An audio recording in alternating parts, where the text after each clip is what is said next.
Baik, untuk modulus yang itu tegangan atau tekanan bagi regangan, satuan tegangan Newton per meter persegi, atau Newton sendiri bisa kita ubah menjadi kilogram meter per detik kuadrat. Ini namanya tekanan. Kalau kita perhatikan di sini, meternya bisa hilang satu yang atas.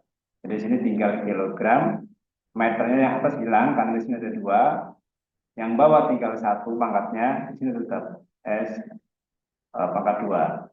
Sedangkan satuan dari regangan itu kan sentimeter atau meter per meter. Karena di situ delta L juga meter, L juga meter, jadi nggak ada satuannya. Jadi tidak bersatuan, tidak bersatuan. Nah, oleh karena itu, satuan dari E itu sama dengan satuan dari tahu saja, yaitu kilogram per meter per sekon kuadrat. Kita pilih jawabannya yang B,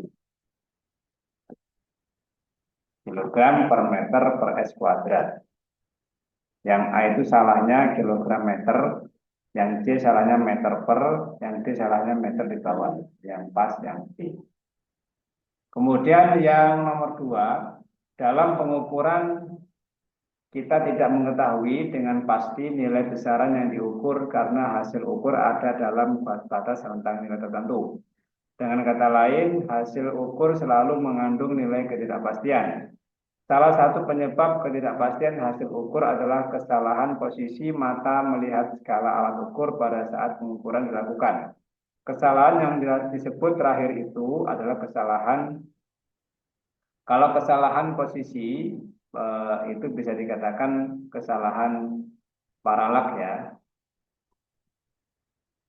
Kalau kesalahan mutlak itu selisih. Jadi kesalahan mutlak ini artinya kesalahan kurang besar. Oke.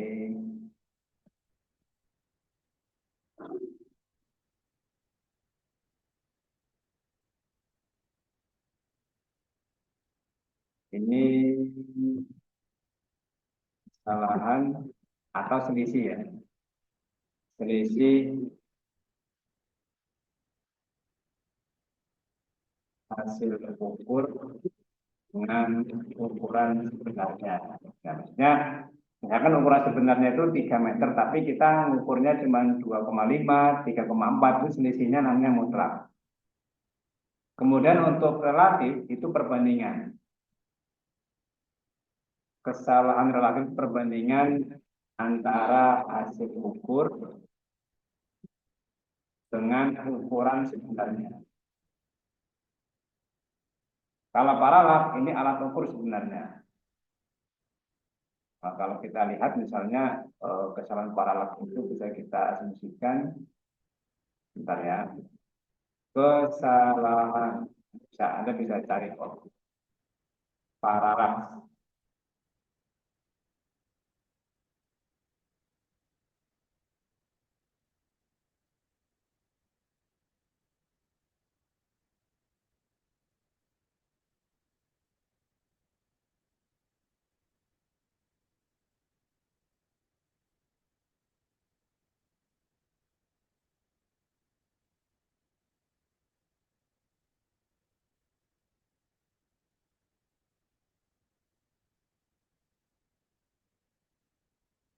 Kesalahan yang terjadi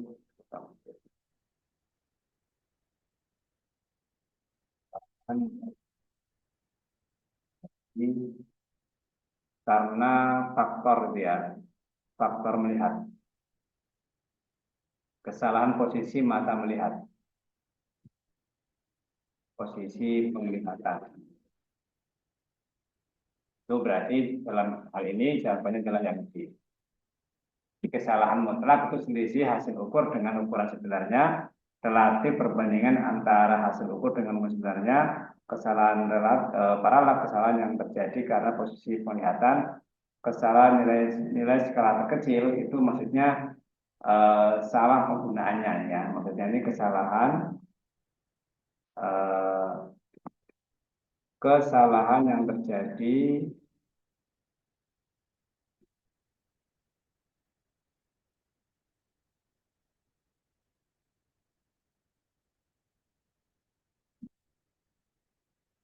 karena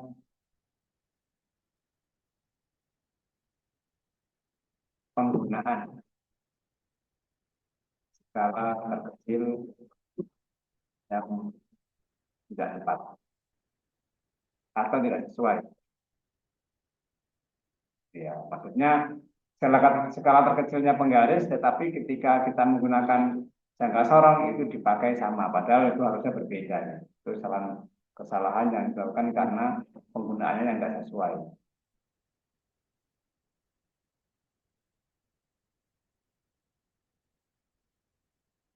Oke. Nomor 3, mirip dengan nomor 1, besaran yang memiliki satuan kilogram per meter per detik kuadrat. Ini kalau Anda lihat di situ, kilogram ini kalau kita tulis ya, itu kilogram per, pangkat min 1 itu per, semua pangkat min itu per M pangkat 1, lalu per S pangkat 2. Pangkat negatif itu artinya per.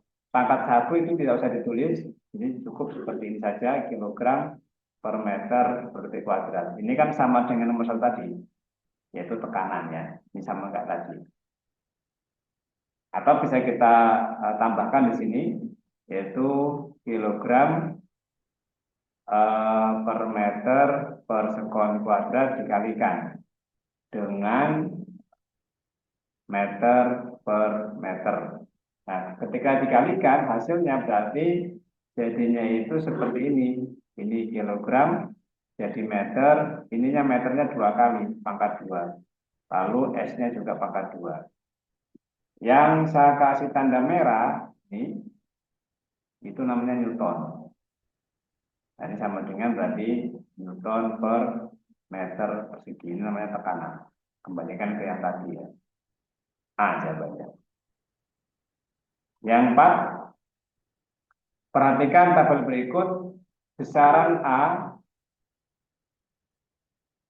satuannya meter. Lalu yang kedua, besarannya massa, satuannya B.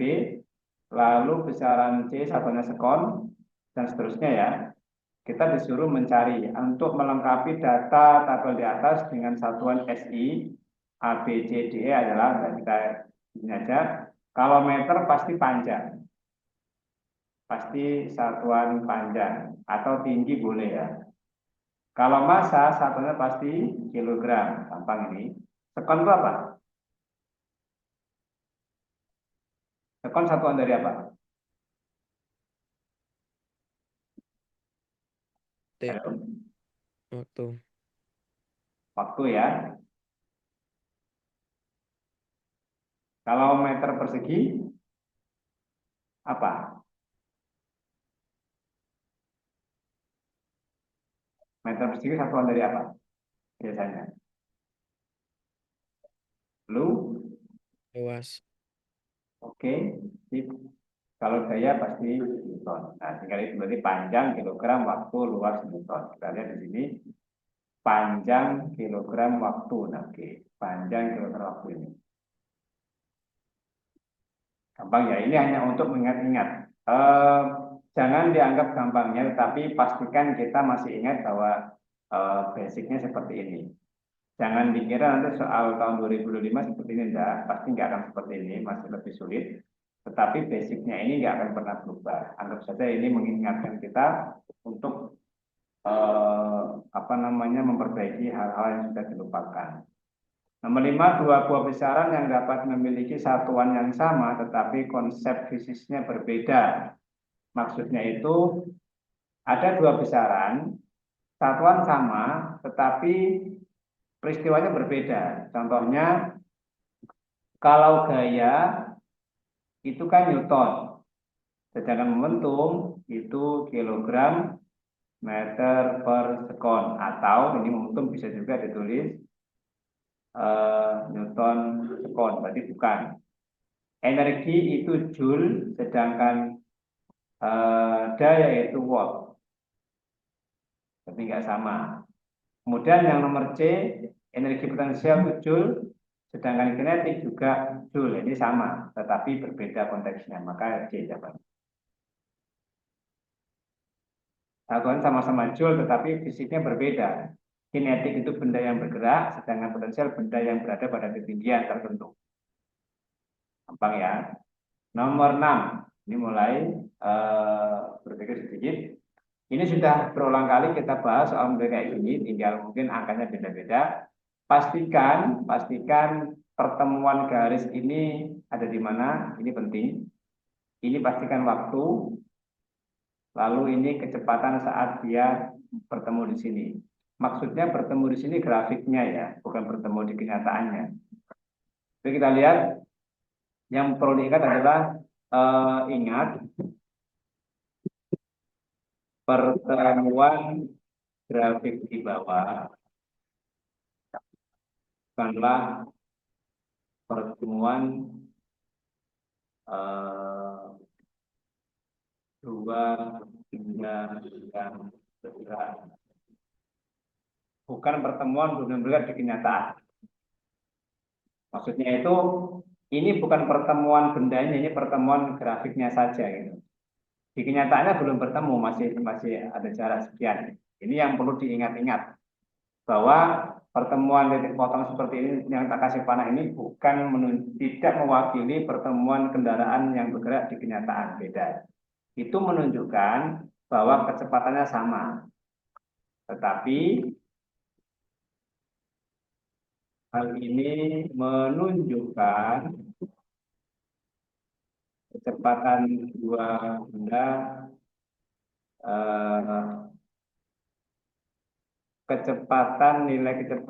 kecepatan dua benda sama, bernilai sama saat T sama dengan 5.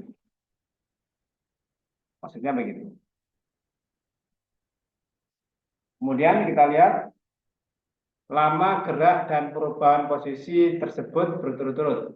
Grafik berikut ini menunjukkan kecepatan fungsi waktu dari dua benda yang bergerak lurus dari posisi awal yang sama. Untuk yang benda yang datar, kita sebut benda A, ini benda A.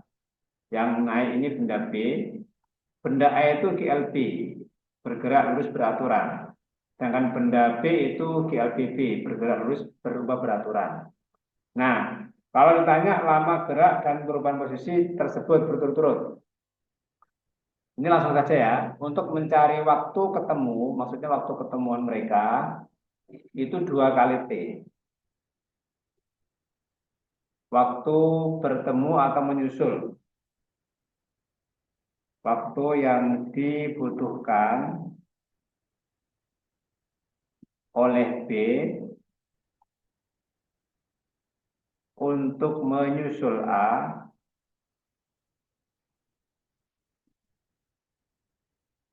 itu sama dengan 2 dikali T, langsung 2 kalinya. Yaitu 2 dikali 5 alias 10 detik. Pilihannya ada di C atau D. Sekarang jaraknya. Jarak yang ditempuh D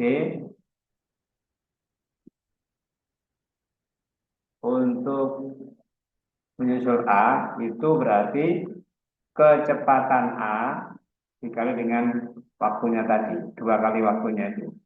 Berarti kecepatannya 10 dikalikan 10, yaitu 100 meter. Jawabannya adalah di posisi yang D. Ingat-ingat ya. Kalau nanti misalkan pengen tahu mengapa kok 2 kali, ini ada analisisnya. Yang gunakan rumus LBB itu yang biasa kita pakai. Nomor 7, gampang ini ya. Jadi tekanan di sini itu sama, jadi di titik sini tekanannya sama. Kalau saya ambil ini satu, ini posisi 2.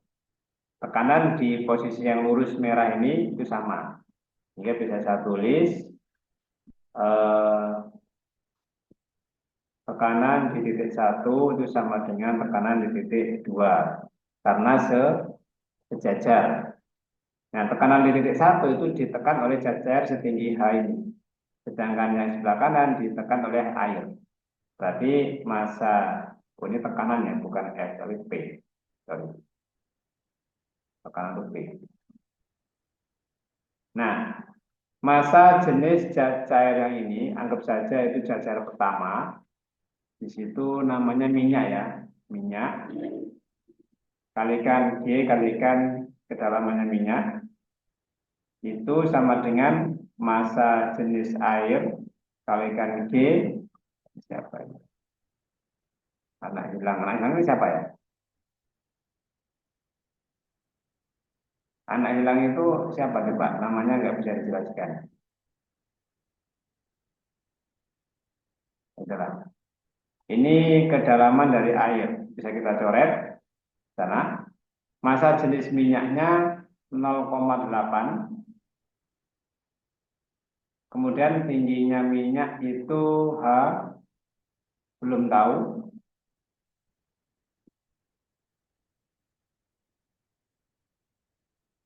Nah, kemudian untuk massa jenis air 1, tingginya air berapa tuh? Oh, tinggi permukaan minyak tanah adalah 15 ya, kita tahu ini. 15. Ini 15. Jenis 1, tingginya air ditanyakan. Oke. Berarti kalau demikian, tingginya air itu adalah 15 kalikan 0,8 atau 8 kalikan 1,5. Itu 12 ya. 12 cm. Jadi airnya 12. Pertanyaannya, berapakah banyak air yang harus ditambahkan agar selisih tinggi permukaan minyak tanah adalah 15? Berarti kita harus menambahkan air sebanyak ini. Banyak ini. Ini tambahan air. Nah, ini tingginya itu 12 cm yang sudah kita temukan ini. Berarti kita mencari volumenya. Volume air untuk ukuran sini gimana? Nah, mencari volume air, berarti luas permukaan atau penampang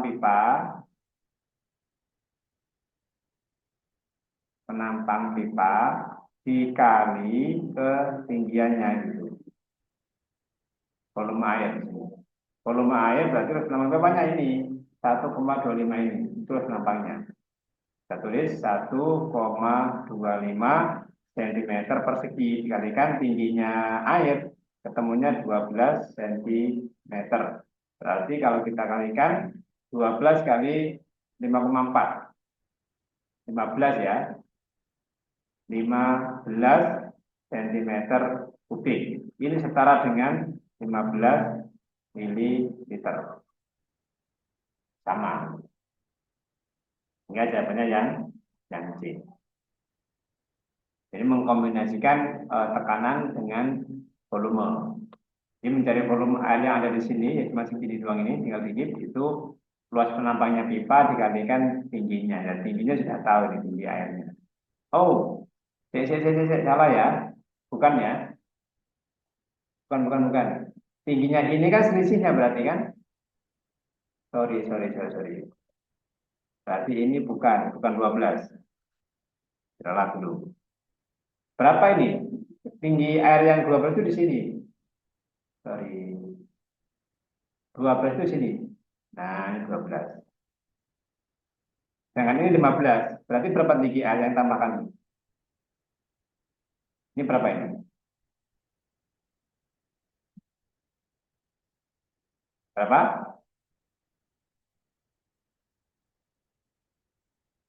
Pertanyaannya berapa banyak air yang harus ditambahkan? Berarti kan ukuran ini. Ini berarti 3 cm. Nah, berarti luas penampangnya 1,25 dikalikan dengan 3 cm. Gitu. Kemudian kita lihat di situ 3 kalikan 5,4. 15 bagi 4 berapa? 1,25 itu kan 5/4. Kalau kalikan 3 kan berarti 15/4. Kalau kalikan 4 itu berarti 3 kurang 3, 3,75. Ini harusnya sekitar 3,75, ya kan? Atau 3,75 cm kubik itu kan setara dengan 3,75 mililiter. Berarti jawabannya nggak ada ini. Oke, tambah jawabannya. Karena pertanyaannya, berapakah banyak air yang harus ditambahkan agar selisih tinggi permukaan minyak tanah? Sebentar, bentar. Pertanyaannya gimana nih?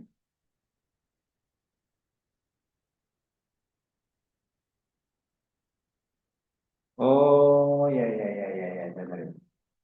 Yang di rumah bisa perhatikan nggak ini? Yang kita ada apa, Kira, Zafran bisa perhatikan ya? Halo? Ya, Bu. Iya, Pak. Oke, oke, Pak, perhatikan dulu. Kita sudah ketemu tingginya 12 ini. Bentar, ini tak jelaskan dulu. Pak Fauzi harus menjelaskan pertanyaannya ini apa sebenarnya. Oke. Jadi konteks pertama kita diminta mencari tinggi air itu. Oke. Jadi maksudnya gini, pipa ini awalnya diisi minyak, itu aja wes ya. Diisi minyak seperti ini minyak dulu. Dan itu tingginya sama pasti. Jadi yang dimasukkan dulu minyaknya, gitu. Nah, cuman soal ini kan tidak mungkin seperti ini. Air kan nggak mungkin terapung di dalam minyak, toh, ya kan? Ini minyak loh, minyak tanah 0,8. Ya enggak, airnya 1, nggak mungkin dia terapung. Jadi saya kritisi dulu, harusnya dibalik saja. Ini airnya, di pertanyaan dibalik ya, balik. Nah, gambar soal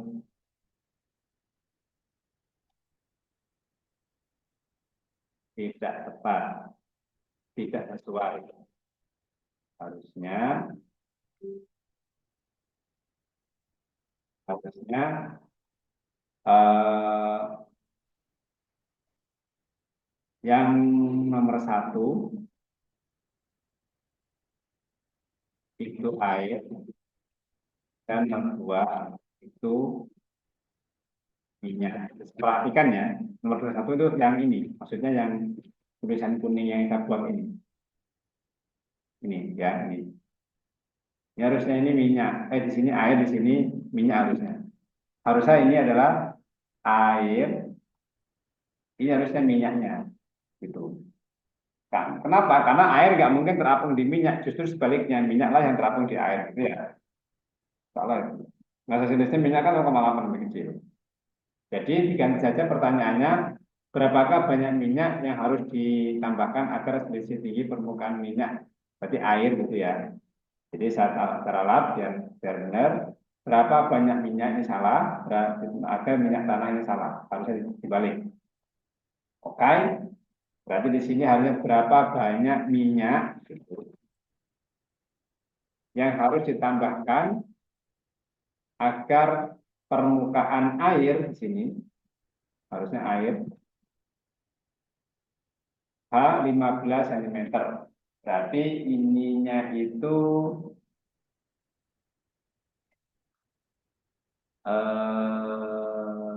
bentar, dibalik.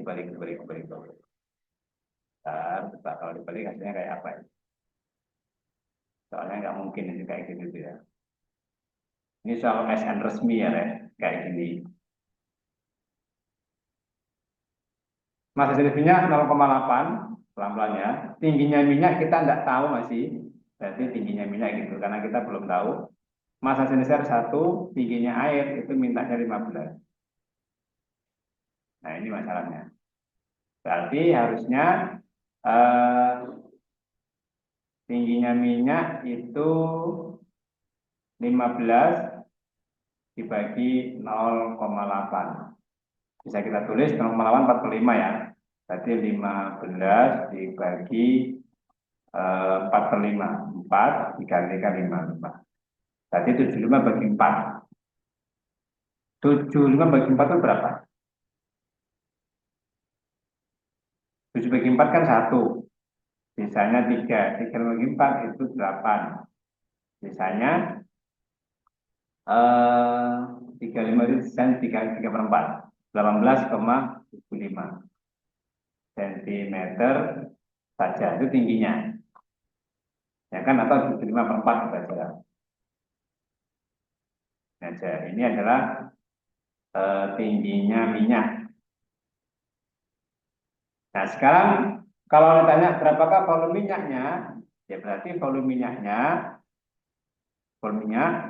luas penampang minyak itu A lambangnya dikalikan tinggi minyak. Luas penampang pipa dikalikan tingginya minyak. Luas penampangnya itu 1,25 itu 5/4. Ini sama dengan 5/4 cm persegi. Kita tulis ini 5/4 dikali tingginya minyak itu 75/4. Jadinya itu. Kalau kita hitung 75 kali 5,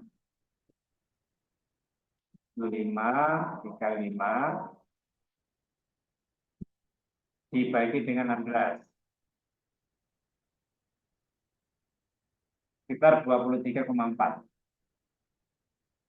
23,4 cm kubik atau 23,4 mililiter. Gitu ya. Jadi, sekali lagi, gambar ini tidak mungkin terjadi karena minyak massa sintesis lebih kecil, berarti harusnya dia di bawah air. Ini air terapung nggak mungkin. Jadi ini nggak mungkin terjadi seperti ini. Oke, kalau kita ubah gambarnya pasti jawabannya kan jadi berubah. Tapi ini benar. Tolong diperhatikan baik-baik ini, sekaligus kita koreksi. Nomor 8, balok dengan massa 20 gram bergerak dengan kecepatan konstan di lantai datar jika padanya bekerja gaya luar sebesar Newton. Maksudnya begini, ada balok diberi gaya sebesar 2 Newton. Ternyata balok ini bisa bergerak dengan kecepatan konstan. Kata kuncinya di sini.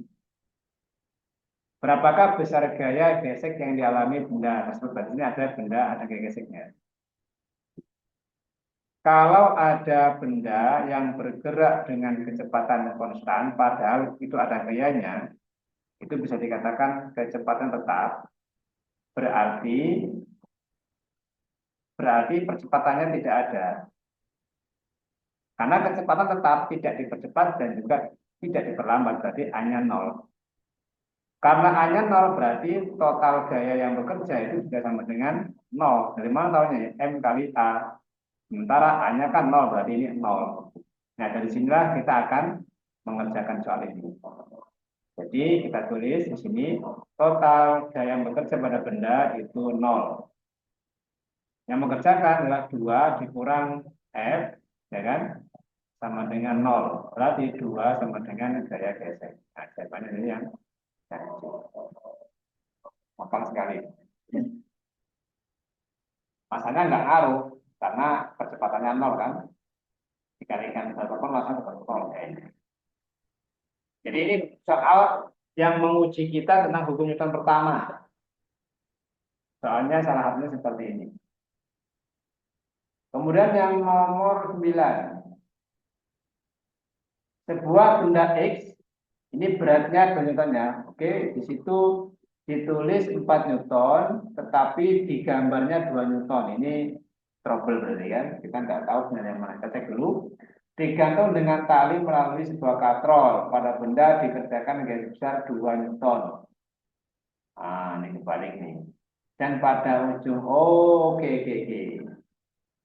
Tadi di sini bendanya punya berat 4 Newton, diberi gaya 1, misalnya ini 2 Newton, dikasih gaya yang kedua itu 2 Newton. Nah, itu berarti. Seperti pada gambar. Maka resultan gaya pada benda X adalah, nah sekarang kita lihat, total gaya pada benda yang sebelah sini, ini, itu total gayanya kita sebut sigma F1 itu 4 dan 2, yaitu 6 Newton. Oke, sedangkan yang ini 9. Oleh karena F yang dipakai menarik itu masih lebih dari sigma F1, di sini 9 Newton, di sini masih 6 Newton, berarti benda yang digantung ini bergerak ke bawah. Berapa totalnya? Sigma totalnya tadi. Sigma F totalnya atau resultannya adalah 9 dikurangi 6, yaitu 3 Newton. Benda X berarti ke atas, dia akan bergerak ke atas. Yang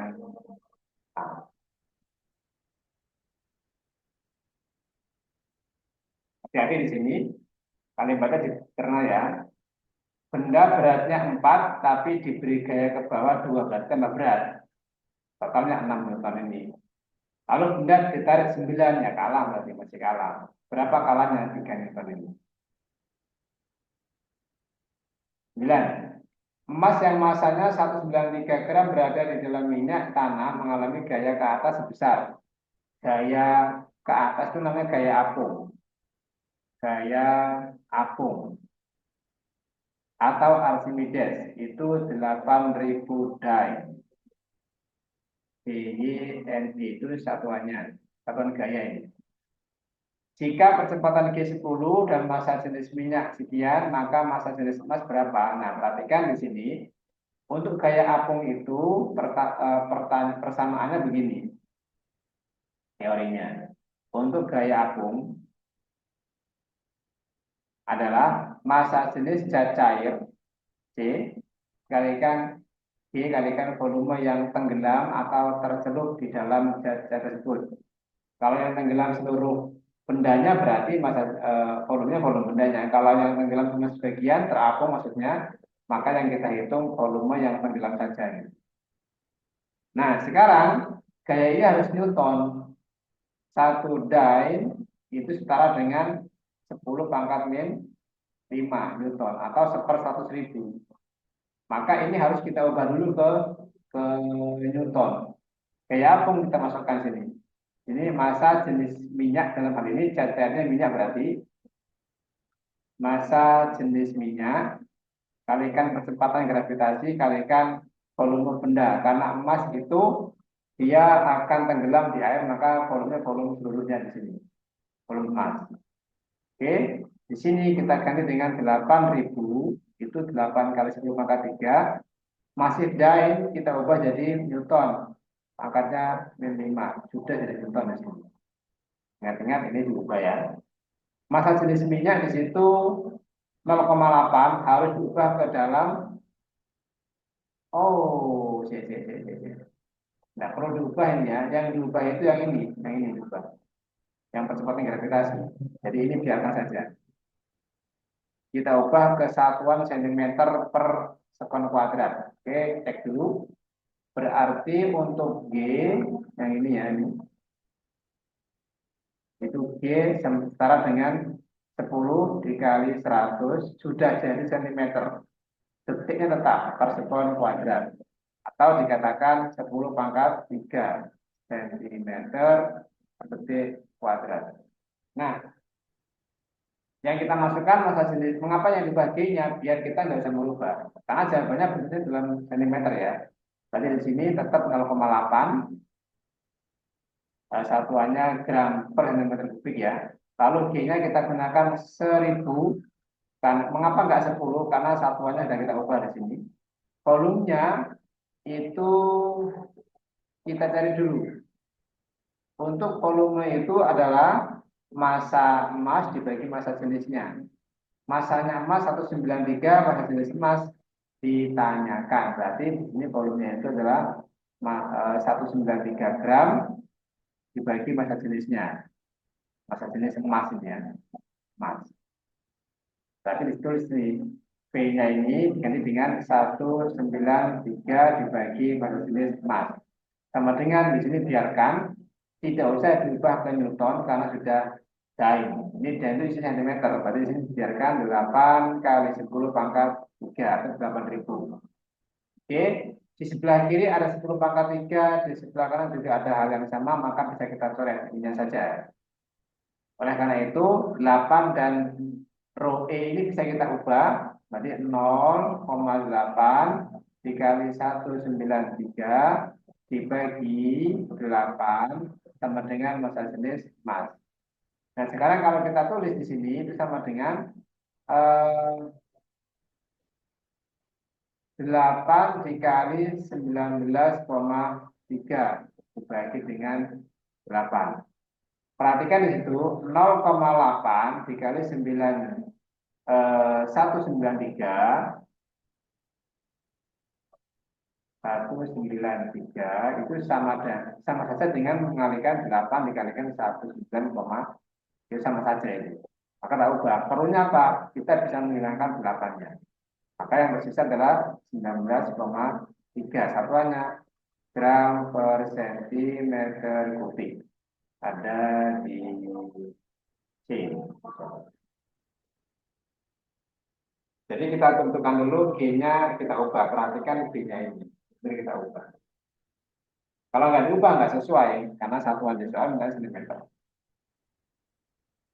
Kalau diubah ke meter boleh, newton boleh, tapi nanti kita kembalikan ke sini, kembalikan ke gram per sentimeter kubik. Nah, sebuah komedi putar yang dayanya 300 watt dan periodenya 5 menit. Perhatikan di sini daya itu P, power ya, daya itu P. Jadi di sini daya lambangnya P, nilainya 300 watt. Periodenya berarti T, periode itu T besar, nilainya adalah 5 menit. Artinya satu kali berputar butuh waktu 5 menit. 5 menit kita jadikan detik kalikan 60 berarti 300 detik. Energi yang digunakan, energi itu daya kalikan waktu berarti. Tapi 5 putarannya, sorry, periodenya 5 menit berputar sebanyak 5 putaran, berarti dibagi dulu. Sorry. Periodenya itu adalah waktu yang dibutuhkan untuk satu kali putaran. Waktunya itu 5 menit, sedangkan banyak berputarnya banyak 5 kali. 5 kali berputar. Berarti ini sama dengan 1 menit. Satu kali putaran. Atau bisa dikatakan di sini 60 detik. Nah, untuk energi adalah daya dikalikan dengan waktu. Dayanya 300 watt. Waktunya 60 detik. Perhatikan coba.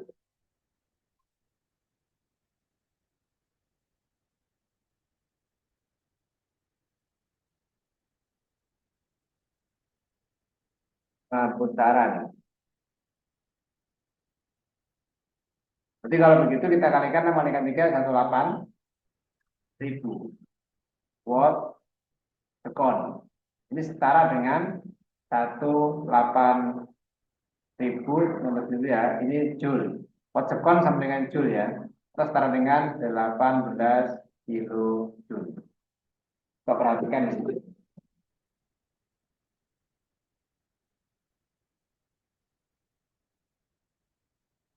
Jadi Anda kalau mengalihkan 300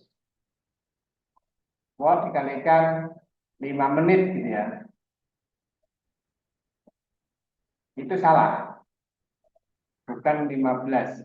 Jadi ini nggak boleh. Harus digunakan detik. Kalau mau berbunyi joule. Caranya kayak gini.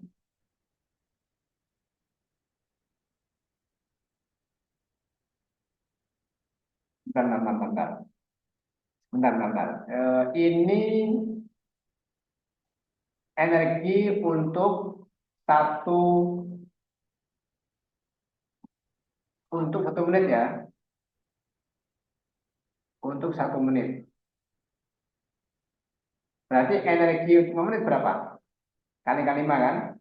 Setara dengan 90 kilojoule untuk 5 menit. Ini kan jawabannya yang 90 ini. Ini kan negrek. Kalau berbunyi joule, kita harus detik. Dan ternyata kita dapatkan 18.000 joule atau 18 kilojoule untuk 1 menit. Dari mana tahunya? Ini 1 menit. Satu kali putarannya ini kan.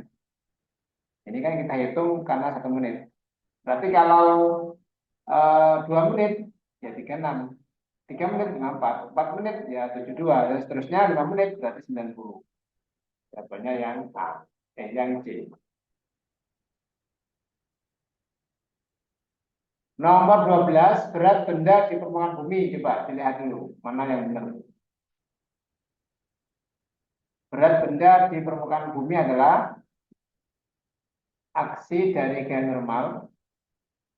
Perhatikan dulu bumi. Kita diminta mendeteksi berat benda itu sebenarnya apa. Gitu. Kalau ini bumi, lalu ada benda di atasnya, anggap saja di sini bendanya, manusia. Ini benda. Dia punya berat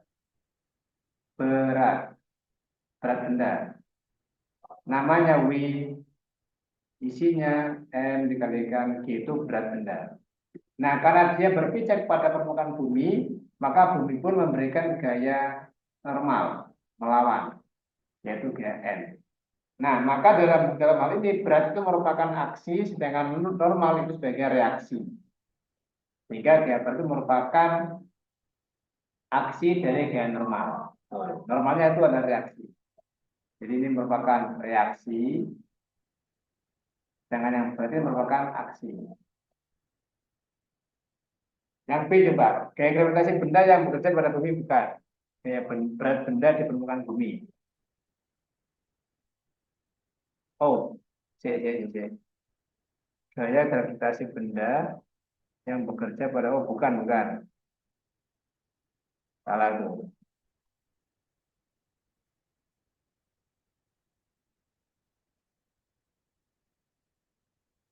Berat benda di permukaan bumi itu adalah, oh ya ini.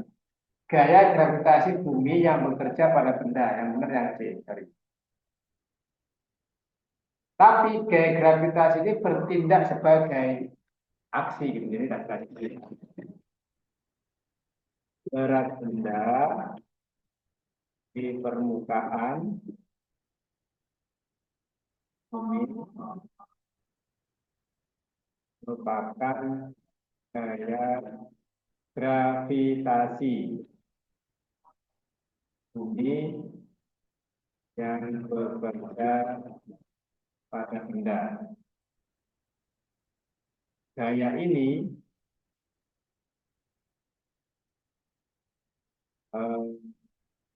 bertindak sebagai aksi terhadap permukaan bumi.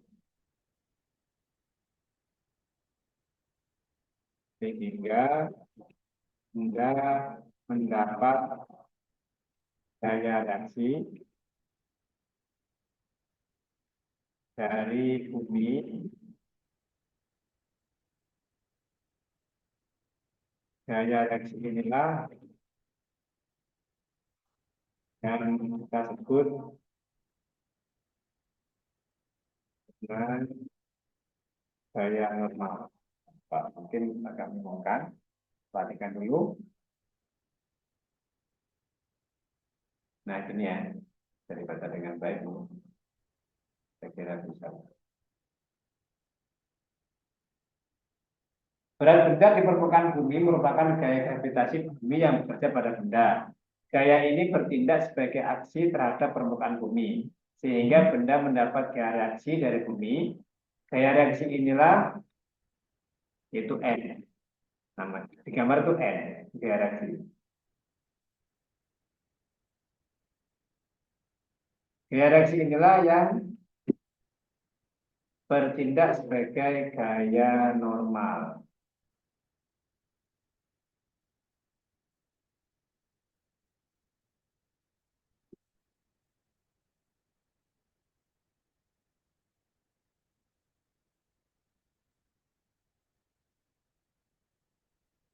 Ya.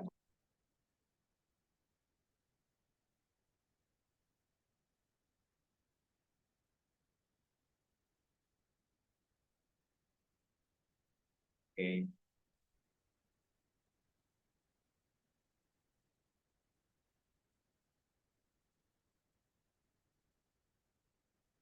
Tiga belas. Jika sebuah balok bergerak menuruni bidang dasar, maka usaha gaya gravitasi pada balok tersebut lebih besar daripada perubahan diferensial. Energi menaikinya bertambah. Jumlah energi kinetik dan energi potensialnya berkurang. Usaha gesek sama dengan perubahan energi kinetik balok. Salah ya. Jadi ini nggak mungkin usaha gesek itu tidak akan jadi kinetik. Itu menghambat. Usaha yang kayak pada balok lebih besar dari perubahan bersamaan. Nah, ini yang benar. Jumlah energi potensialnya berkurang. Jadi kalau normal, kalau ideal ya, kalau ideal untuk nomor 13 ini ya, itu eh, potensial menjadi kinetik awal sama dengan kinetik akhir. Energi potensial awal sama dengan energi kinetik akhir.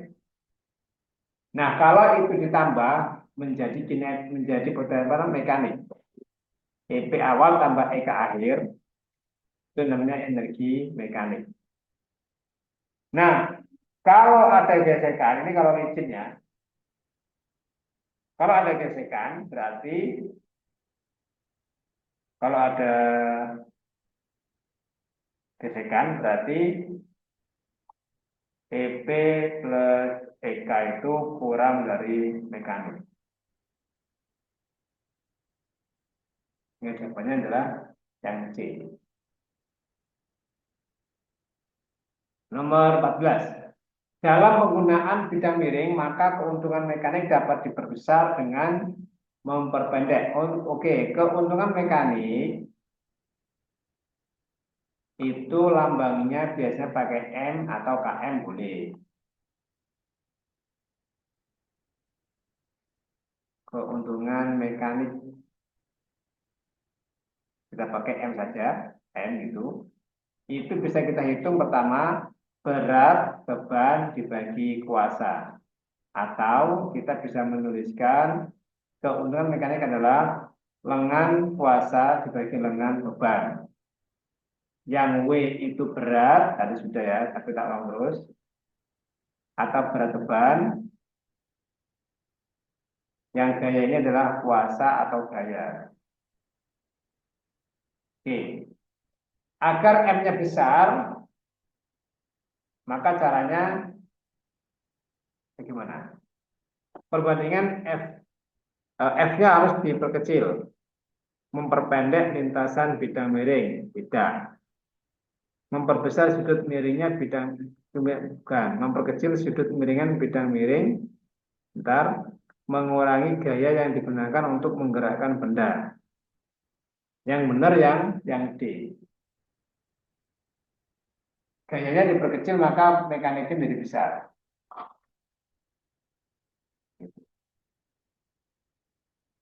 Ini perbandingannya terbalik ya, antara mekanik dengan kuasa atau gayanya terbalik. F-nya kecil, M-nya besar. Maka agar didapatkan keuntungan besar, maka mengurangi gaya. Nomor 15. Ini sudah masuk trigonometri. Saya harap sudah mulai terbiasa dengan cara kayak gini. Dua buah vektor F1, F2 besarnya masing-masing 20 dan 30 seperti gambar. Yang F1-nya ke arah samping atas dengan sudut 30 derajat, sedangkan yang F2-nya ke arah samping kiri dengan 30 derajat. Garis panah F1 sama F2 itu berbeda, itu untuk menunjukkan antara 30 dan 20 dan 30. Ini yang 20 lebih pendek, yang 30 lebih panjang. 30 Newton. Itu sudah disesuaikan gambarnya. Kemudian sudutnya 30 masing-masing terhadap sudut X. Pertanyaannya resultan komponen vektor pada sudut ini. Nah, ini harus kita uraikan. Menguraikan vektor kita sudah sering berlatih ya. Menguraikan itu begini, menguraikan atau memproyeksikan itu sama saja. Setiap gaya yang miring, setiap gaya yang miring membentuk sudut terhadap sumbu X, maka gaya tersebut harus diuraikan atau diproyeksikan namanya.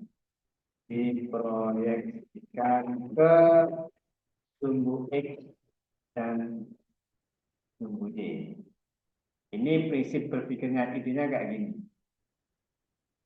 Setiap gaya yang miring membentuk sudut terhadap sumbu X seperti ini, 30 dan 30, maka gaya tersebut harus diuraikan atau diproyeksikan ke sumbu X dan Y. Bagaimana maksudnya? Perhatikan kayak gini. Ini dibuat tarik lurus ke bawah sampai mengenai sumbu X. Itu namanya diproyeksikan. Nah, di titik pertemuan ini kita gambar lagi. Berarti di sini ada gaya yang arahnya ke kanan. Ini yang kita sebut sebagai F1 pada sumbu X. Begitu juga pada sumbu Y ini kita proyeksikan atau kita uraikan ke sumbu Y. Kita tarik garis ke kiri dari ujung panah F1. Dan disinilah menunjukkan ini, namanya ini adalah F1 pada sumbu Y. Gitu. F2 juga demikian, ini kita uraikan atau kita proyeksikan ke sumbu X, berarti ke sini. Karena dia nempel di sini, maka panahnya ke kiri. Panahnya ke kiri. Seperti ini. Kita kasih nama, ini adalah F2 pada sumbu X. Begitu juga kita tarik garis ke sumbu Y seperti ini. Nah, pada titik ini kita kasih panah ke atas, namanya di sini F2 pada sumbu Y. Nah, setelah diuraikan, F120, F230 ini sudah nggak ada, adanya F1X, F2X, F1Y, F2Y gitu. Nah, sekarang kita lihat dulu F1X. Pelan-pelan ini. F1X itu selalu kita gunakan F1 cos. F1 cosnya 30 derajat. 30 itu cosnya setengah akar 3. Dari mana tahunya? Di tabel yang pernah kita buat. Nanti yang baru seperti Keira mungkin masih bingung untuk gimana, nanti akan saya buat tabelnya. Ini setengah akar 3, 20 kali setengah akar 3 berarti 10 akar 3. Ini yang ke kanan. Ke kanan. Perhatikan F1X itu ke kanan. Ke kanan. Sedangkan F2X adalah F2 kalikan cos 30. Di sini juga sama ya. Cos 30-nya menggunakan setengah akar 3. 30 kali setengah berarti 15 akar 3. Tetapi ini ke kiri. Tandanya apa? Tandanya minus. Kalau ke kiri berarti sebenarnya kalau kita perbaiki F2 itu minus 15 akar 3 Newton. Itu lebih tepat. Ini yang X. Sehingga resultan pada sumbu X adalah F1X ditambah dengan F2X. F1X-nya 10 akar 3 Newton. Dengan F2X itu 15 akar 3 Newton. Nah, 10 per 15 berarti minus 5 akar 3 Newton. Minus akar 5 itu ada di jawaban yang B. Kita cek yang FY. Ini untuk kata-kata saja. Kalau sudah lancar untuk FY-nya nggak usah ditulis karena di sini sudah ada petunjuk bahwa min 5 akar 3 hanya ada di B. Yang ini kita belum buktikan. Kita cek sekarang. F1Y adalah F1 kalikan sin 30. F1-nya itu 20, sinus 30 adalah setengah, berarti nilainya adalah 10 Newton. Ini ke atas. Dari mana tahunnya ke atas? Perhatikan gambar di atas. F1 ini pandangnya ke atas. Kemudian F2Y, ini F2 juga sama, kalikan sinus 3 derajat. F2-nya itu sebesar 30. Sinus 30 di setengah, tinggal 15 Newton. Ini juga ke atas. Oleh karena itu, mencari resultan gaya yang hanya ada di sumbu Y, berarti F1Y ditambah dengan F2Y. F1Y-nya 10, 2Y-nya 15, berarti 25 Newton. Keduanya sama-sama ke atas atau positif. Untuk memastikan bahwa jawabannya itu adalah yang B. Ini untuk kepentingan belajar ya. Yang nomor 16.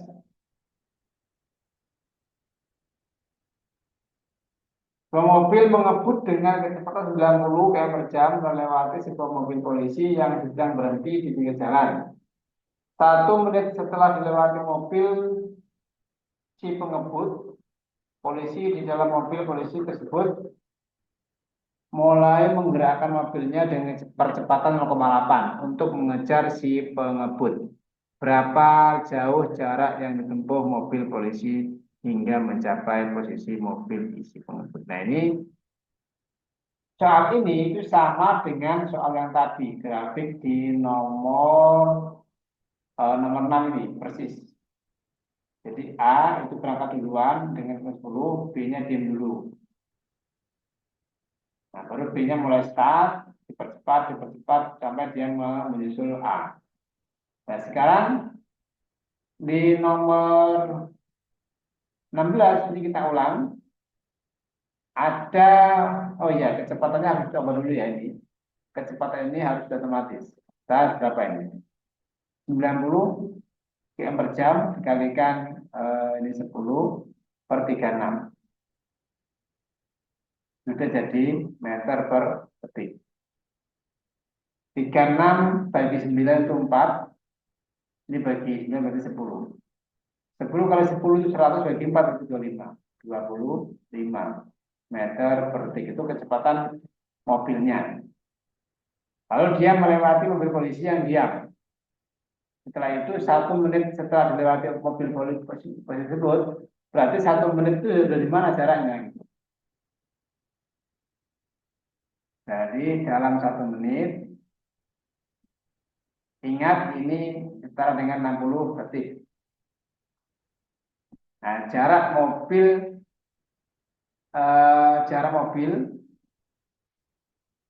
mobilnya anggap saja pengebut ya, itu 25, kecepatannya 25, kecepatan dikalikan waktunya, berarti P mobil dikalikan waktunya, berarti 25 dikalikan T-nya 60 detik. Hingga ketemunya untuk jarak mobil ini 1500. 6 kalikan 25 itu kan 150. Ini meter. Jadi jarak mereka itu setelah mobil polisi disalib sejauh 1500 meter baru polisinya mengejar itu. Jadi nggak langsung. Mobil pengebutnya sudah menempuh 1500 meter dari polisi baru polisinya mengikuti, mengejar. Karena apa? Karena 1 menit kemudian polisinya itu mengejar mobil pengebut ini. Itu caranya. Nah sekarang Kalau kita gambar itu bagaimana, teman-teman?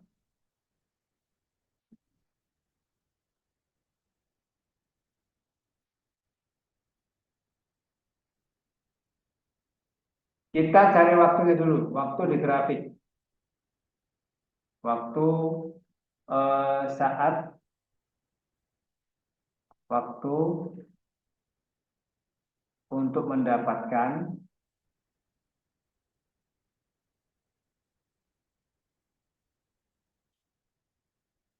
kecepatan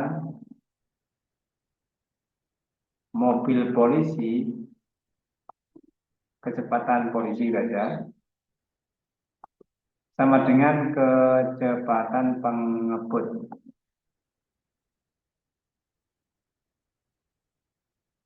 Berarti T sama dengan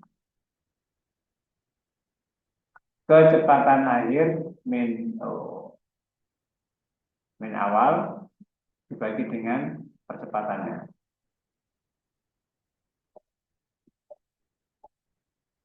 Kecepatan akhirnya diinginkan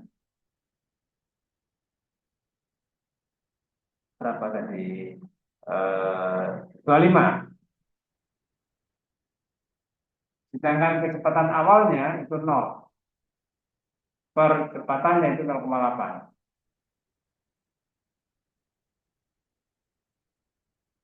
25 bagi 0,8 itu sama dengan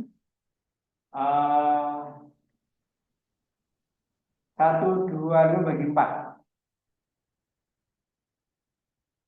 25 bagi 0,8 berapa itu?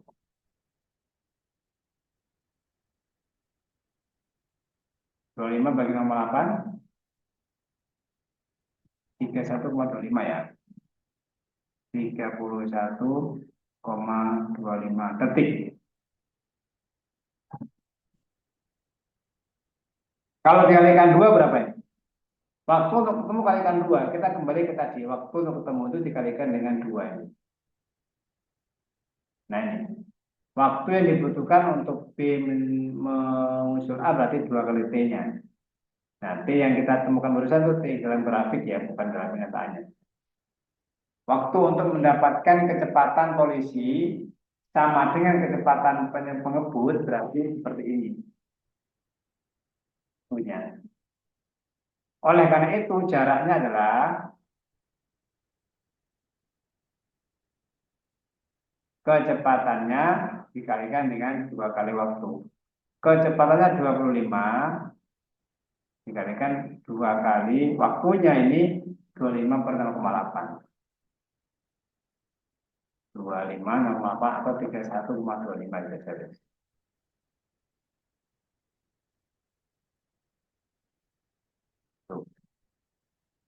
50 kalikan itu berapa? Kalikan 31,25.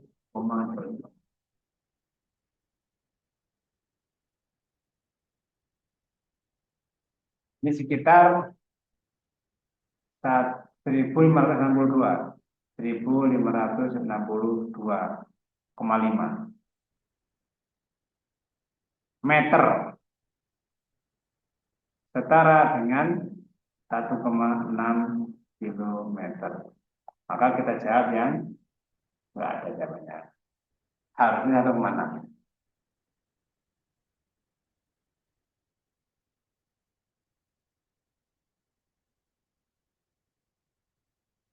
Coba kita kerjakan dengan cara lain ya.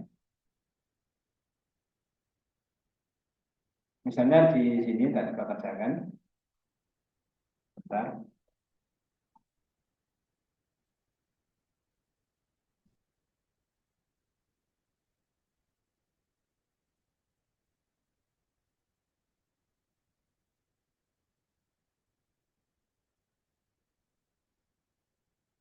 16 kita bisa gunakan lebih analitik ya. Nanti kita cek saja. 16 ini sementara posisi 1,6 kilometer. Nanti kita cek apakah benar segitu atau tidak. 17. Dua buah ayunan yang panjang talinya sama, tapi masa beban ayunan kedua 4 kali masa beban ayunan yang pertama. Jika F1 adalah frekuensi ayunan pertama dan F2 frekuensi ayunan kedua, maka hubungan F1 F2 adalah yang A. Ini teori yang harus diingat-ingat bahwa pada ayunan itu bisa bandul, bisa seperti ini. Ini diayunkan, digetarkan sampai geraknya seperti ini. Ini ke sana gitu ya. Ayunan atau pakai ayunan seperti biasanya. Itu ayunan yang tidak bergantung kepada panjang talinya sama. Nah, satunya itu 4 kali. Berarti misalkan di sini itu massa, ini massanya 4 kalinya. Benar ya? Massa yang kedua itu 4 kali betul nih. Ini 4 kalinya kita buat lebih besar. Ini adalah 4 kalinya. Misalkan di sini adalah massanya adalah M. Ini massa benda pertama adalah M, massa benda kedua itu 4 kalinya itu.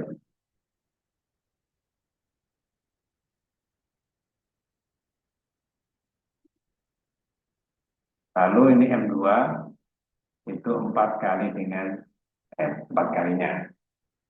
M1 berarti 4 dikali dengan M. Nah, untuk frekuensi pada ayunan tidak bergantung kepada beban. Frekuensi ayunan atau periode tidak bergantung pada massa, tapi bergantung pada panjang tali. Sementara panjang talinya sama, berarti frekuensinya sama meskipun bebannya berbeda. Ini ingat-ingat. Tidak bergantung kepada massa, tetapi bergantung kepada panjang tali. 18. Jika sebuah pipa organa terbuka, teorinya banyak ini. Yang panjangnya 40 cm menghasilkan nada dasar 420 Hz. Maka frekuensi nada atas kedua, perhatikan di sini. Nada dasar. Nada dasar untuk frekuensi itu begini rumusnya. Frekuensi pipa. Frekuensi pipa organa terbuka. Itu seperti ini tulisnya. N plus 1 dibagi dengan 2 kali panjang pipa kalikan dengan P. Itu pipa organ terbuka. Nada dasar itu maksudnya N-nya beneran 0. Itu. Nah, sekarang saat 0 kita masukkan di sini F0 sama dengan N plus 1 per 2 panjang pipa dikalikan dengan P. Ininya senilai 420 Hz. Ini 0 plus 1 per 2 panjang pipa 40 cm. Ingat, dijadikan dengan meter, jadi 0,4. 0,4 itu. Kalikan P. Oke, sehingga B-nya bisa kita dapatkan. Ini 420 dikalikan dengan 2 kali 0,4 sama dengan P. Berarti sama dengan ini 42 dikalikan 0 di 20 ini dikalikan 0,4. Jadinya dikalikan 2 kalikan 4. Ini perhatikan polanya. 0,2 tidak ada. 8 kalikan 4. Berarti 320. Satuannya berarti panjang tali sudah meter per detik. Tetapi pertanyaannya adalah frekuensi nada atas kedua. Berarti kalau kita tanyakan nada atas kedua, nada atas kedua berarti N sama dengan 2. Kita masuk berarti F sama dengan N plus 1/4L 0,4 kalikan dengan V. V-nya 320. Rumusnya ini sama dengan yang ini, persis. V sudah ketemu 320. Berarti sama aja kita menghitung ini 3 dibagi 0,4 kalikan 4 berarti 1,6. Kalikan dengan 320. Itu sama aja kita menghitung begini. 3/16 dikalikan 3/200 gini. 32 dibagi 16 itu 2. Berarti 200 kalikan 3. Itu sekitar 600 Hz. Pak cek dulu. Pipa organa terbuka ya.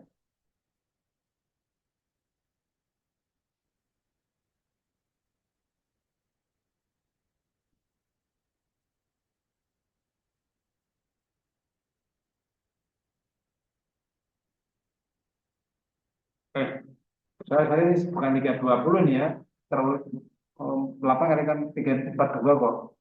Salah nih. Misalnya. Berapa itu? 42 kali 2 kalikan 4. Itu sama saja 8 kalikan 42. 8 kali 42 itu berapa?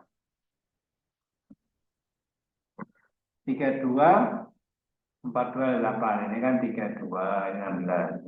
336 ya.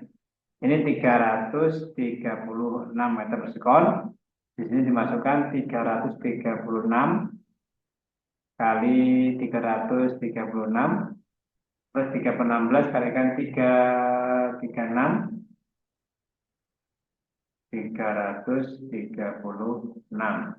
Ini sama aja 30/16 kalikan 336. Nah, coba ini dihitung. 336 dibagi 16.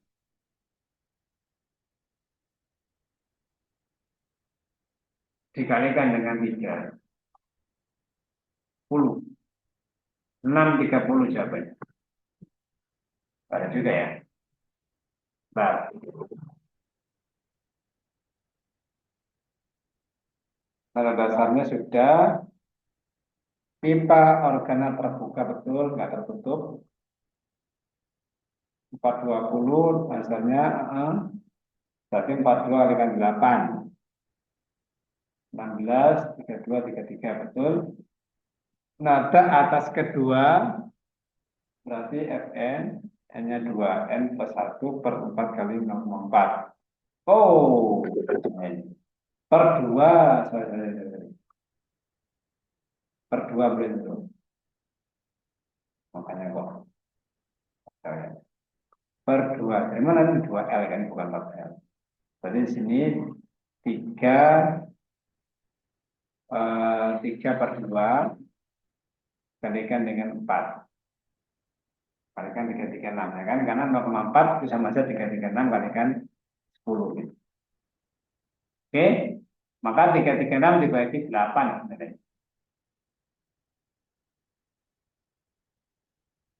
336 dibagi 8, 420 dikalikan dengan 3. 1260. Oke.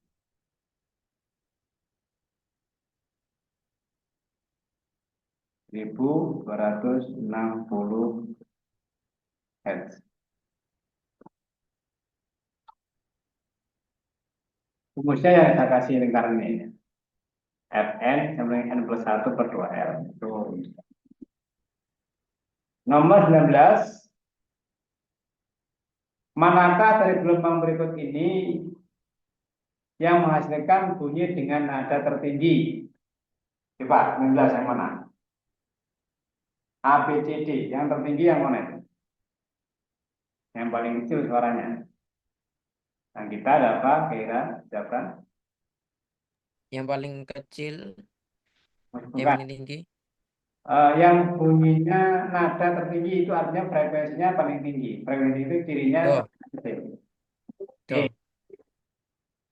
Yang lainnya belum saya jawab benar apa salahnya. Barangkali ada pendapat lain. Yang paling renggang yang A, agak rapat yang B, lebih rapat lagi yang C, paling rapat yang Do. Ini paling renggang. Kemudian ini lebih rapat. Jadi gambarnya ya.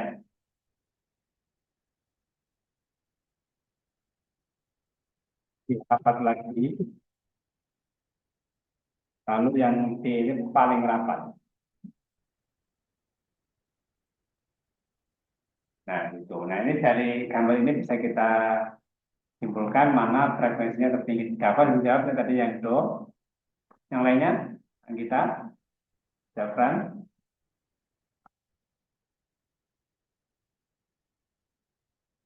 Halo, halo bro. Yang kita bisa berikan pendapatnya.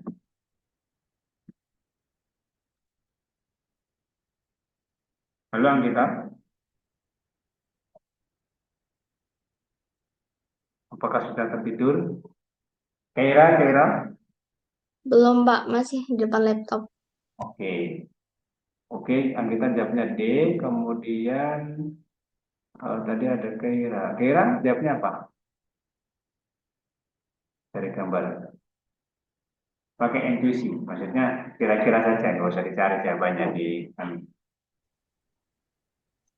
karena nanti di lomba itu kadang kita menjumpai soal yang kita itu kayaknya mudah tapi kita lupa atau kita tidak tahu kayaknya nih itu pakai intuisi namanya. Seperti ini kan kita bisa pakai intuisi. Oke, kira jawabnya yang D. Oke, yang benar adalah yang D ya. Betul. Jadi semakin rapat gelombang itu menunjukkan frekuensinya semakin tinggi, suaranya semakin kecil. Seperti gitar itu pada senar paling bawah kalau kita pakai kanan. Ting ting ting ting itu berarti kecil, tinggi suaranya. Ditandai dengan semakin rapat gelombangnya. Dan ini sebaliknya, kalau periode paling besar itu adalah yang A. F paling tinggi berarti periodenya paling kecil. F paling rendah berarti periodenya paling besar. Jadi kalau diurutkan urutan berdasarkan frekuensi. Berarti frekuensi D itu paling kecil, gitu ya, lebih kecil dibanding frekuensi C. C-nya masih lebih kecil dibanding frekuensinya B. B-nya masih lebih kecil dibanding frekuensi. Oh, balik ya. D-nya paling besar ya. Betul. Ini paling besar, ini diusulkan dan ini oleh A. Dan sebaliknya, periode untuk D itu paling kecil, paling sedikit, paling sebentar. Ini lebih besar lagi. Lalu TB-nya itu lebih besar lagi. Yang frekuensi untuk gelombangnya itu paling besar, paling lama. Ini kebalikannya. Ini kalau tanya, manakah dawa yang menghasilkan periode paling kecil, paling paling lama? Sebenarnya nomor 20. Pengamat A berada jauh 5 meter dari sumber bunyi, sedangkan pengamat B berada sejauh 10 meter dari sumber bunyi. Maka perbandingan intensitas itu, rumusnya begini bro, daya bunyi dibagi luas permukaan lingkaran, permukaan bola. Ini. Jadi P itu daya akustik namanya, atau daya bunyi. Daya akustik. Satuannya ya watt, sama kayak daya listrik, sama kayak daya Newton. Sedangkan R itu jarak pengamat atau pendengar terhadap sumber. Jarak pengamat terhadap sumber atau dari sumber saja ya. Jarak pengamat dari sumber. Berapa jauh pengamat itu berada dari sumber bunyi. Satuan jelas meter. Nah, di situ hanya membandingkan antara intensitas dengan jarak. Antara I dengan jarak berarti kalau kita hitung, kita perhatikan di sini, itu berbanding terbalik dalam bentuk kuadrat. Sehingga IB dibanding IA ini terbalik, R-nya yang atas, RA dulu baru RB. Itu namanya terbalik. Tapi ingat, R-nya itu mengandung kuadrat. Jadi rumusnya ini. Kayak gini doang caranya. Ya udah, RA-nya berapa? RA-nya itu adalah 5 meter. RB-nya itu 10 meter. Ingat ada kuadratnya. Kita coret ini. Oke, 5/10 itu sama dengan 1/2 kan, setengah. Masih ada kuadrat, belum kita hitung. Lalu kita kuadratin. Ini IB dibanding IA juga sama IB dibanding IA. Berarti 1/2 kuadrat 4. Jawabannya yang B. Bukan 1/2, tapi 1/4. Kenapa? Karena ada kuadratnya. I itu intensitas ya. I itu intensitas.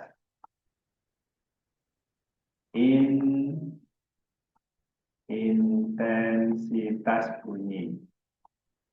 Intensitas itu satuannya watt per meter persegi. WM pangkat 2. Nomor 21. Pada suatu permukaan air kolam terdapat dua daun kering yang berjarak 60 mm satu sama lainnya. Keduanya naik turun bersamaan permukaan air dengan frekuensi 20 Hz. Kalau begini kita gambar saja gelombangnya secara bebas seperti ini.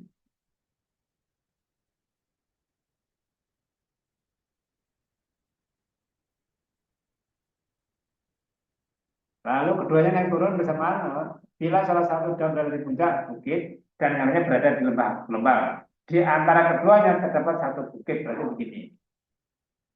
Misalnya daun pertama itu ada di sini, di puncak, ini ada daunnya di sini. Maka satunya di lembah. Lembah yang mana? Boleh. Kadang kita jangan gambar dulu. Mungkin di sini, mungkin di sini, mungkin di sini. Kita belum tahu. Maka kata kuncinya perhatikan kalimat berikutnya itu. Bila salah satu daun berada di puncak di sini, kedua yang lainnya maka di lembah. Dan nih, di antara keduanya itu kuncinya ya. Di antara keduanya terdapat satu bukit dan satu lembah, berarti dia ada di sini. Lawannya itu. Mengapa? Satu bukit, kurang. Berarti ada di sini. Satu bukit, satu lembah berarti di sini. Nah, ini daunnya pertama dan yang kedua. Satu bukit, satu lembah di antara keduanya. Ini dihitung dulu jaraknya.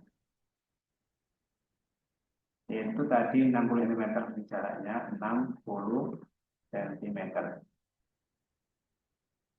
Cepat rambat gelombang. Frekuensinya 2 Hz. Nah, sekarang kalian nih, dari A, misalkan jarak daun A, daun B gitu ya. Dari daun A sampai B itu 1,5 gelombang. Perhatikan gambarnya. Ini setengah bukit, satu lembah, lalu satu bukit, gitu kan? Lalu setengah lembah. Ini aja satu, ini satu gelombang ini. Ditambah dengan ini setengah gelombang, setengah gelombang dapat seperempat. Jadi ini merupakan 1,5. Banyaknya gelombang berarti 1,5 gelombang dari A sampai B. Kemudian frekuensinya, panjangnya 60 cm. Anggap aja S. Ini 60 cm. Dari sini kita bisa hitung panjang gelombang. Panjang gelombang adalah panjang seluruhnya dibagi dengan banyak gelombang. N. Berarti 60 dibagi 1,5. Ketemunya berarti 40 cm. Itu lambdanya. Nah, baru kecepatan lembaga adalah panjang gelombang dikalikan dengan frekuensi. Ininya 40 cm dikalikan 2. 80 cm per detik. Yang C jawabannya.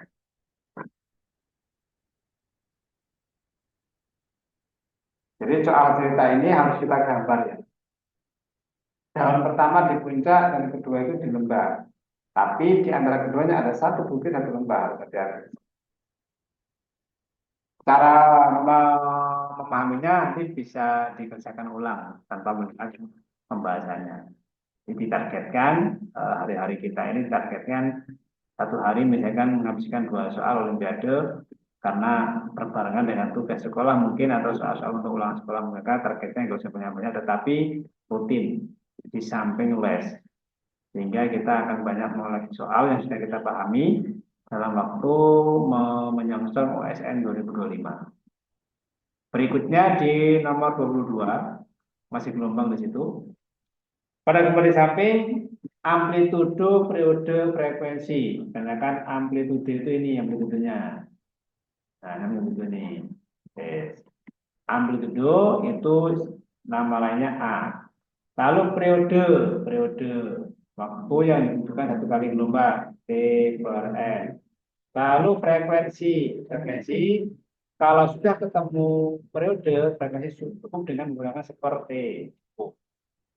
Nah, sekarang kita cek dulu periodenya, amplitudenya 4 meter. 4 meter yang ada di soal itu yang mungkin adalah C atau D. 4 meter kan sama-sama benar. Sekarang periodenya juga sama nih, ini bisa dihitung. Yang perlu Anda hitung frekuensinya, karena periodenya sudah sama tuh. Oke. Kalau kita lihat, ini kalau periodenya 2, F-nya itu kan 1/2. 1/2 pasti yang setengah yang ini benar, ini sudah salah. Jadi kalau periodenya adalah 2 detik, pasti F-nya seperti 1/2,5. Nah kalau di sini periode 2, F-nya harusnya setengah. Ini nggak mungkin sudah. Ini nggak mungkin, ini nggak mungkin. Ini nggak mungkin, karena 1/2,5. Ya udah, nggak ada lagi, pasti jawabannya ini. Jadi kita nggak usah hitung. Sekali lagi, kita hitung amplitudenya itu 4 meter. Gambar dijelasin. Nih.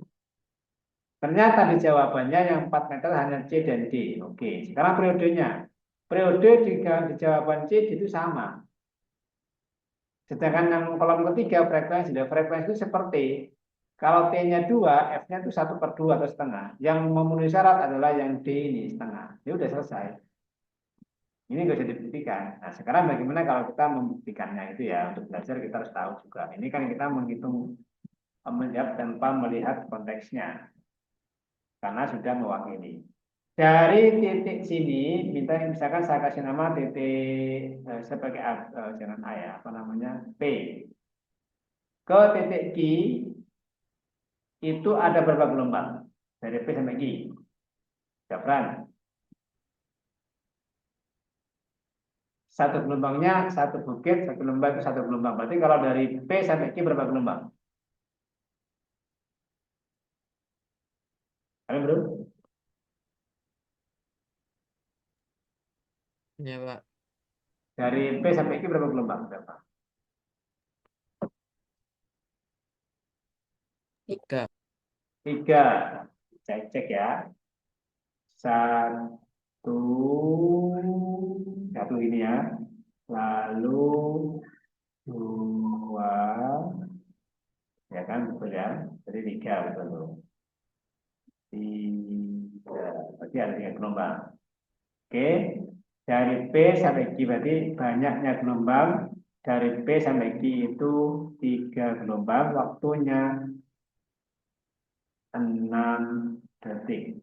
Sementara periode itu adalah waktu yang dibutuhkan untuk satu kali gelombang. Berarti T per N 6/3. Ketemunya 2 benar kan? 2 sekon. Bagusnya sudah. Cepat lambatnya cepat lambat itu V. Rumusnya lambda dikalikan frekuensi atau lambda dibagi periode. Karena kita punya periode, kita pakai lambda per T saja. Panjang gelombangnya, panjang satu gelombang. Ini ada 3 gelombang, panjangnya 24. Berarti satu gelombangnya itu panjangnya berapa, bro? 3 gelombang, panjangnya 24. Berarti satu gelombang ini, ini berapa? Lalu ini berapa? Lalu ini berapa? Masing-masing pada gelombang ini. Ini lambda, ini namanya juga lambda, ini juga lambda. Berapa lambdanya itu?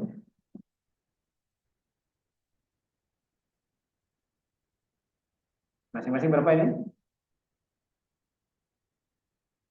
Totalnya 24. Maka kalau satu berapa? Kita bisa P sampai Q 24 meter. Berarti kalau satu gelombangnya berapa ini? Set. Yang lambda ini. Ini berapa? Ini berapa? Nah ini berapa? Lalu ini berapa? Satu gelombang kurangnya lambda. Bisa dapat Anggita? Dapat berapa tuh?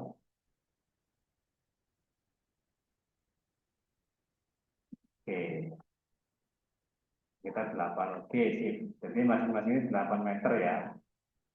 8 meter itu satu gelombangnya. Yang kita masukkan di sini. Berarti lambdanya, panjang gelombangnya itu adalah 8 meter dibagi T-nya 2 sekon. Berarti T-nya ketemunya 4 meter sekon. Sesuai kan dengan T itu. Jadi ternyata soal ini bisa kita jawab tanpa menghitung dulu. Soal ini kita jawab tanpa menghitung lambda dan cepat lambatnya.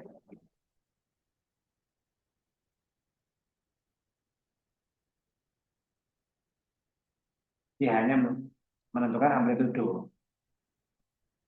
Cara tekniknya adalah amplitudenya 4, yang 4 hanya di D, periodenya sudah ketemu 2 dan 2, di sini F-nya.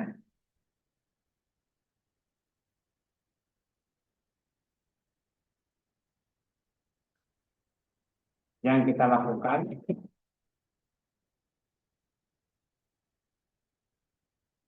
cukup menghitung amplitudenya.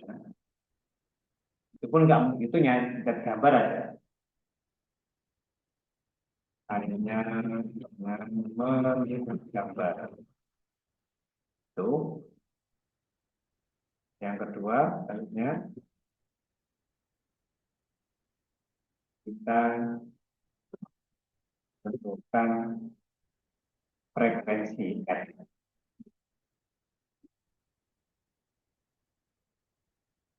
Cukup. Karena periodenya sudah benar 2 dan itu sudah sama.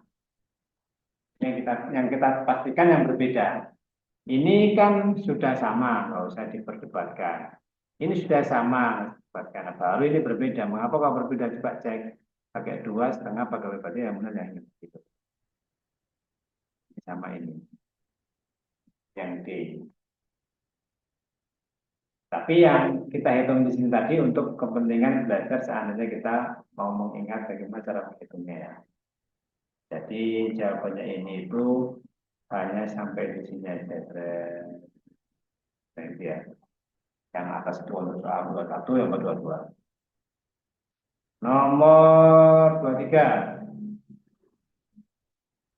Ini masih fisika ya. Kalau di PSN biasanya 23 bisa biologi. Di antara pasangan berikut yang tidak mempengaruhi nilai periode ayunan tadi sudah panjang pengaruh, panjang pokoknya pengaruh. Ini pengaruh, ini pengaruh, ini pengaruh. Yang tidak dua-duanya adalah yang massa beban dan simpangannya. Termasuk tidak pengaruh pada frekuensi. Karena periode frekuensinya kan berkebalikan. Tidak mengaruhi periode, otomatis tidak mengaruhi frekuensi. 24. Seutas senar gitar yang sama jika dipetik dengan keras dan dipetik dengan lembut akan menghasilkan bunyi yang berbeda dalam hal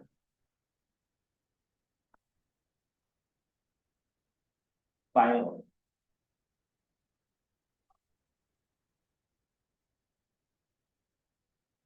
Anda memetik gitar dengan cukup petikan kecil bunyi dengan petikan yang agak keras, agak keras, agak banter, itu bunyinya berbeda. Apa yang berbeda di situ? Nah, siapa yang bisa ini? Ada istilah kuat lemahnya bunyi. Ada istilah tinggi rendahnya suara atau bunyi. Itu berbeda ya. Istilah kuat dan lemah itu berbeda dengan tinggi dan rendah. Nah, sekarang yang membedakan apa? Untuk yang nomor 24 ini, gitar yang dipetik dengan kuat dan gitar yang dipetik dengan lemah, dengan lembut ya, itu berbeda bunyi. Yang beda itu frekuensinya atau panjang gelombangnya atau cepat lambatnya atau intensitasnya. Yang mana? Siapa yang bisa nih? Tebak aja. Frekuensinya. Bukan. Nah, tinggal 3, ayo. Yang mana? Tinggal 3. Kalau frekuensinya itu ini. Nah ini, tinggi rendahnya bunyi ditentukan oleh frekuensinya.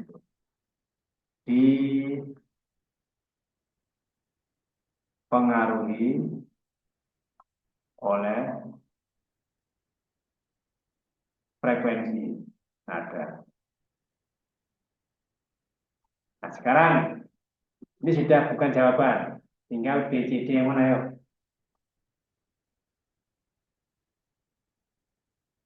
Siapa jawab? Yang jawab Anggita itu bukan ya. Panjang gelombang. Anggita jawab berikutnya panjang gelombang, ini juga bukan. Nah, tinggal 2. Yang mana? Bahasa panjang. Cepat lambat atau intensitas? Tengok. Nah, belajar itu begini ya, sehingga kita tahu kesalahan, terus tahu oh ya ternyata ini. Jadi bisa diingat. Apa mempengaruhi apa gitu.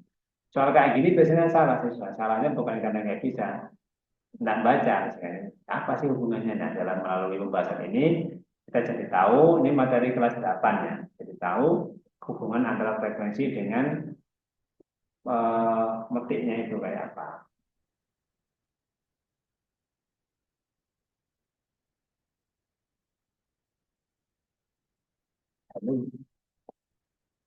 Yang mana tinggal 2 nih pilihannya, cepat rampat atau intensitas? Apa? Yaitu, iya, yang mana?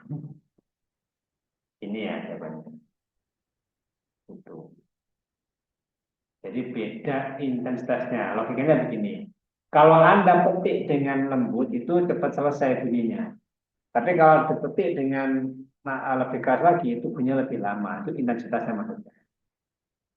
Banyaknya getarannya itu getarannya terjadi lebih lama ketika yang dipetik dengan kuat. Kuat lemahnya bunyi itu ditentukan keras kuat lemahnya bunyi ditentukan oleh amplitudo, dipengaruhi oleh amplitudo. Nah, kita memetik kita dengan kuat, dengan keras itu sama aja memperbesar amplitudo oleh amplitudo. Frekuensi F, amplitudo itu A.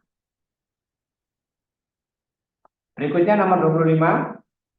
Sebuah lensa konvergen, lensa cembung maksudnya, ini sudah berkali-kali kita sampaikan, nama-nama lensa konvergen itu setara sama dengan lensa cembung. Ini juga bisa dikatakan lensa positif karena nilai fokusnya positif. Membentuk bayangan dengan perbesaran minus 2/3. Perbesaran minus, kalau perbesarannya min, itu bayangannya pasti maya. Maya itu pasangannya pasti tegak. Itu.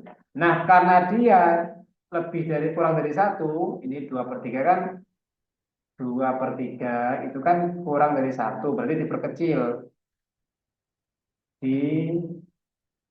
Diperkecil. Negatif itu maya, tegak pasti. Tegak itu begini maksudnya. Nek bendanya berdiri gini, bayangannya begini-begini juga. Nek bayangannya, bendanya itu begini, bendanya juga begini. Bendanya begini, bayangannya begini. Itu namanya tegak. Mengikuti posisi bendanya itu disebut tegak ya. Tegak itu udah harus berdiri kayak gini bisa mengikuti posisi bagaimana bendanya diletakkan. Itu tegak namanya. Meletakkannya ya terserah pengamat mau miring mau gimana pokoknya ngikutin itu tegak namanya. Terus diperkecil. Kalau bendanya misalnya 6 maka bayangannya lebih kecil lagi. Misalnya 4, kadang 3, kadang 2 tergantung berapa perkecilannya atau istilah perbesarannya. Kalau perbesaran kurang dari 1 berarti diperkecil, kalau negatif berarti banyak. Jelas A, B itu salah karena ini jelas bukan. Maya, maya itu, nah maya itu ada di C dan D, tapi terbalik tuh, ya kan? Terbalik. Jadi tidak ada jawaban yang tepat karena harusnya tegak. Nah sekarang kita lihat, andaikan ada yang benernya, benda berada pada jarak min 25 cm di depan, ini benar. Jadi kalau lensa negatif apa namanya lensa cembung ya, apa lensa kalau bayangan itu di depan itu justru negatif. Itu. Kalau di belakang justru itu positif kalau lensa. Tetapi kalau cermin kebalikannya, di belakang itu negatif, di depan itu positif ya cermin. Sehingga ini harusnya yang di itu ini harusnya maya, maya. Tegak, bukan terbalik. Kalau kita mengikuti kalimat di soalnya tidak ada jawaban yang benar ini. Salah semua. Sebenarnya tidak jawaban yang benar.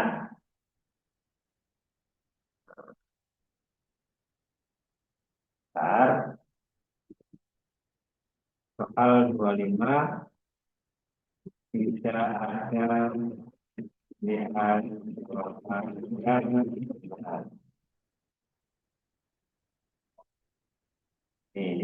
ini komennya ya. Menjadi benar kalau ini dibuat tegak. Ini benar, ini benar. Seharusnya jawabannya begini.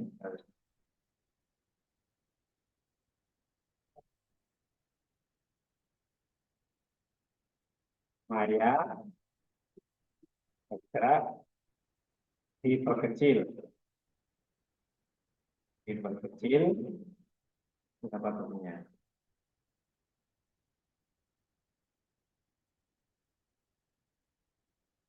Fokus lensa 10 diperkecil 2/3 kali, lalu benda berada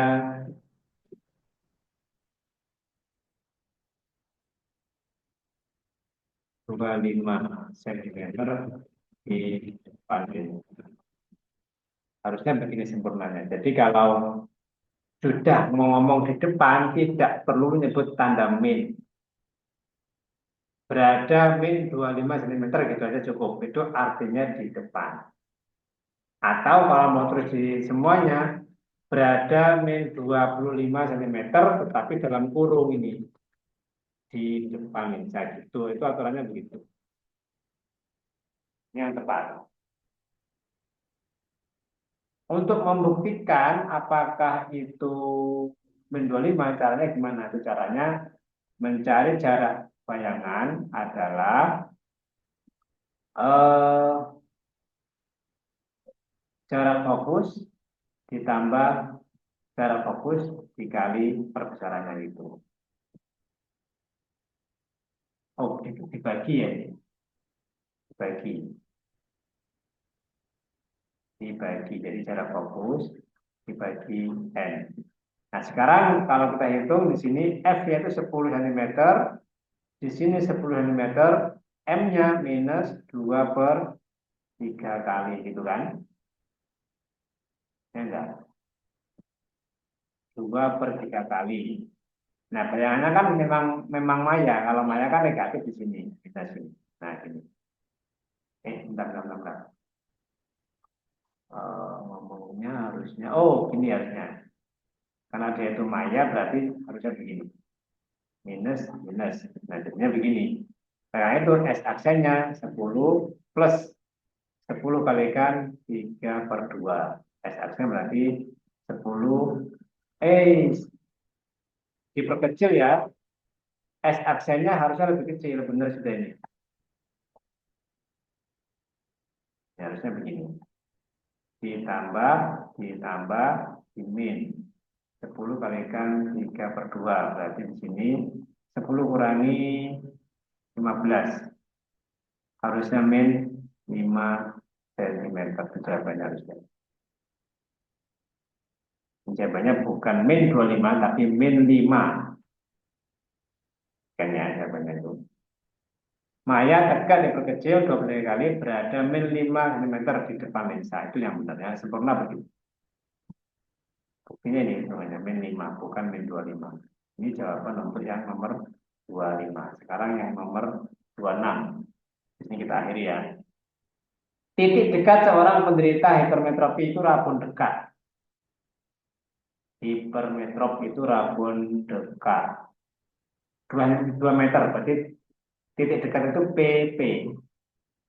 2 meter atau kita sebut 200 cm. Agar dapat melihat seperti normal. Ini berharap dapat melihat secara normal. Secara normal berarti S-nya itu 25 cm. Berapakah kekuatan kacamatanya? Cara begini. P sama dengan 100, itu rumusnya ya, dibagi S ditambah 100 dibagi punktum proksimum atau titik dekat mata hipermetrop. Ini rumusnya diingat-ingat. Ini juga sudah sering kita bahas ya rumusnya. Nah, baru kita masukkan P sama dengan 100 yang diinginkan pada jarak normal, yaitu 25 plus 100. PP-nya di situ 200. Ya kan? Bagi 200. Ingat, ini bagi 5 berarti dapatnya 4 plus ini setengah. Terus bagi 200 setengah. Atau dikatakan 4,5 dioptri. Dan itu nilainya positif.